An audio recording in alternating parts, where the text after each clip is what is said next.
किसान भाइयों नमस्कार। देखो ये 15 मई का बोया हुआ खेत है मेरा। देखो किसान भाइयों 0238 का ये मेरा खेत है और सख्त जमीन में मैंने इसकी बुआई कर रखी। यहाँ पे ना सख्त जमीन है, धनकड़ टाइप की, हमारे यहाँ पे धनकड़ बोलते हैं इस जमीन को। देखो थोड़ा सा खेत जो है छिद्देपन पे है, बेगड़ापन जिसे कहते हैं। जमाव जो है बहुत ही कम है, पर जैसा जमाव कम है ऐसा ही किसान भाइयों इसमें गन्ना जो है अच्छा मोटा खासा है। ये नहीं कि भी मोटाई भी काफ़ी अच्छी है और कीड़ा नहीं लग रहा बिल्कुल भी। देखो किसान भाइयों मैं आपको एक चीज़ बताता हूँ, कभी भी गन्ने पे गन्ना ना मत बो।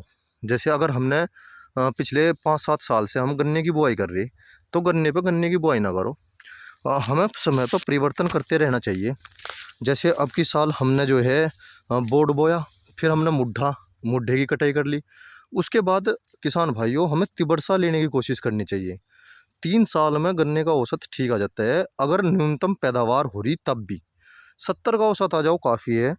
2 साल का 80 का आना चाहिए, 3 साल का 70 का आना चाहिए किसान को, जब प्रॉफिट में है। और तीसरी साल फिर सरसों या गेहूं की बुआई कर दो, उसके बाद फिर गन्ना बो। उससे एक तो फसल चक्र बनता है और पैदावार जो है अधिक होती है।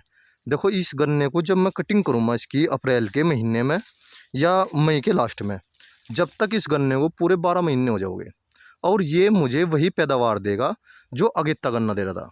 देखो किसान भाइयों खेत में कोई कमी नहीं है, गोड़ा है, सामने सूरज है, इसीलिए थोड़ा सा वीडियो बनाने में दिक्कत हो रही, मैं वापसी करता हूँ। देखो किसान भाइयों मैं तो बस एक तो फसल चक्र पे जोर देता हूँ और दूसरा देता हूँ मैं सह फसली पे। किसान भाइयों सह फसल अगर आप करोगे तो आपको लाभ होगा, एक तो फसल मिलेगी, एक दूसरी बात यह है कि गन्ने की जो फसल होती है ना, और जितनी हम इस पर लागत दे रहे इतनी की तो आवश्यकता होती भी नहीं। इसने तो हमें ऐसा कर दिया है भैया, भाई कहाँ जा रहा, कहना खाद गिरन, भाई तू कहाँ जा रहा, कहना भाई डाई लेकर जा रहा, NPK लेकर जा रहा, सल्फर लेकर जा रहा, जिंक लेकर जा रहा, माइक्रोन्यूट्रेंट लेकर जा रहा। मैं खेत के तो हम जुम्मा ले। हकीकत बात यह है, यह तो खेती फ्री की खेती थी। इसमें तो लगते चुमस से एक बार यूरिया गेर दिया, जी जोन सब्जा जहर का काम करे। चुमस्से में अगर हम खाद डाल दें तो जहर का काम करे। सम्मन लगने से पहले सब खाद गेर देख रहे थे एक बार, और उसी में 67 हो जा रहा था। ये जो 0238 है, इसका हमें ये नहीं पता लोग बाग जाडू में भी गिरे, चुमस्से में भी गिरे और गर्मी में भी गिरे।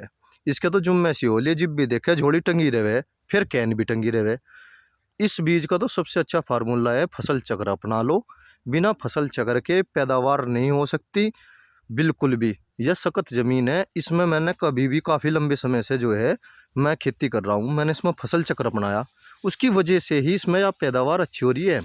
और जब इसकी कटाई होगी मुझे पूरी उम्मीद है ये खेत मेरा 70 या 80 चला जाएगा, 80 भी जा सकता है, क्योंकि मैं अब फिलहाल इसमें कुबाड़े की स्प्रे लगवाऊँगा। जितना भी खरपतवार है सब खत्म करवा दूँगा एक छड़ा, और फिर इसमें मैं कैल्शियम नाइट्रेट और यूरिया लगाऊंगा। उसके बाद फिर मैं एक डोज छोड़ दूँगा, हल्की सी 2 डोज इस खेत में दूँगा, और ये मेरा जो है अच्छी पैदावार देगा बहुत ही।